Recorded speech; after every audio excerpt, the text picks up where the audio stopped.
La 5e conférence annuelle de l'Alliance borderless se tient du 18 au 20 mai à Cotonou. Placée sous l'égide du ministère en charge du commerce de la République du Bénin, le thème choisi cette année est l'intégration régionale à travers le développement du commerce et des transports. Des panels d'experts discutent des dernières tendances, développement et les défis liés au commerce et au transport à travers l'Afrique de l'Ouest et le long de la chaîne d'approvisionnement, du port à la destination avec un accent particulier sur le rôle du secteur privé dans la promotion de l'intégration économique régionale. Entre autres difficultés énumérées au niveau du secteur privé au Bénin, la vétusté des moyens de transport, l'illettrisme des conducteurs recrutés, le manque de contrats avec des investisseurs étrangers, le manque d'un organigramme, l'attribution de plusieurs postes à un seul agent qui entraîne l'absence de documents crédibles utiles pour l'entreprise.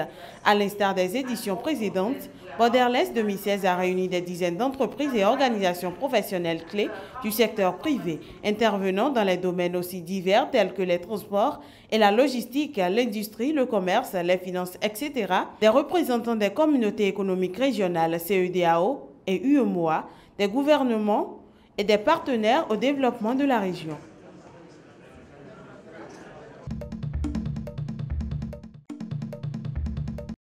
Le président nigérien Muhammadu Buhari a reçu jeudi Amina Ali, la première des 219 lycéennes de Chibok kidnappées par Boko Haram à avoir été retrouvée.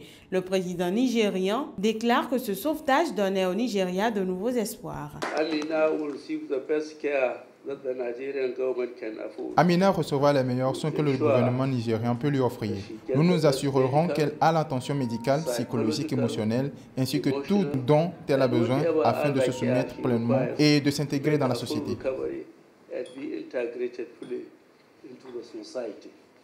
Selon des responsables locaux, la jeune femme a affirmé à sa famille, lors de brèves retrouvailles dans son village natal de Mbalala, près de Chibok, que la plupart des autres victimes se trouvaient toujours dans la forêt de Sambisa, un bastion de Boko Haram, mais que 6 d'entre elles sont déjà mortes. C'est plus que de la joie. Je suis très heureuse d'avoir une preuve de vie. Maintenant que cette fille, Amina Ali, est revenue, elle est le lien pour toutes les autres filles.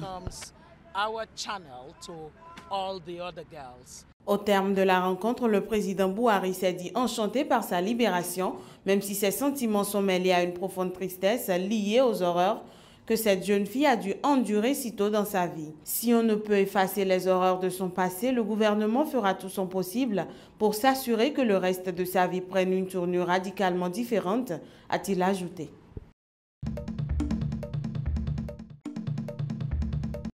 Les proches des passagers de l'avion d'Égypte Air reliant Paris au Caire qui s'est abîmé jeudi au large d'une île grecque avec à bord 66 personnes attendaient encore d'avoir plus d'informations sur leur sort devant l'aéroport, les autorités égyptiennes évoquant un possible acte terroriste. Nous n'avons pas d'informations. Ils n'ont rien dit pendant la conférence de presse. Ils n'ont rien pu dire aux gens ce qui y était et les gens ne pouvaient pas comprendre. Certaines personnes se sont effondrées et sont parties. Tout en restant extrêmement prudent, le ministre égyptien de l'aviation civile a estimé que cette situation pouvait laisser penser que la probabilité d'une attaque terroriste est plus élevée que celle d'une défaillance technique pour expliquer sa disparition.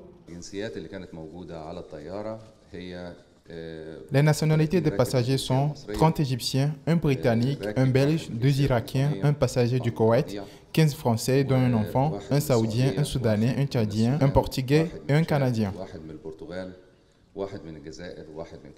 Des brebis qui pourraient être ceux de l'Airbus A320 ont été localisés dans l'après-midi au large de l'île grecque de Crète, a indiqué l'armée grecque. Le parquet de Paris a ouvert une enquête en flagrance confiée à la gendarmerie. La perte de cet avion intervient dans un contexte difficile pour l'Égypte, confrontée à de multiples défis sécuritaires et économiques. L'attentat contre l'avion de touristes russe le 31 octobre avait contribué à faire encore chuter la fréquentation touristique, un secteur clé de l'économie du pays.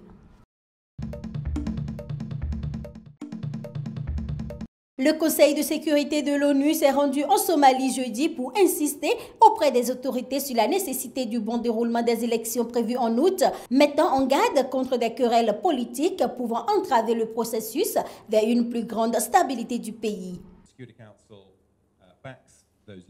Le Conseil de sécurité soutient ces leaders.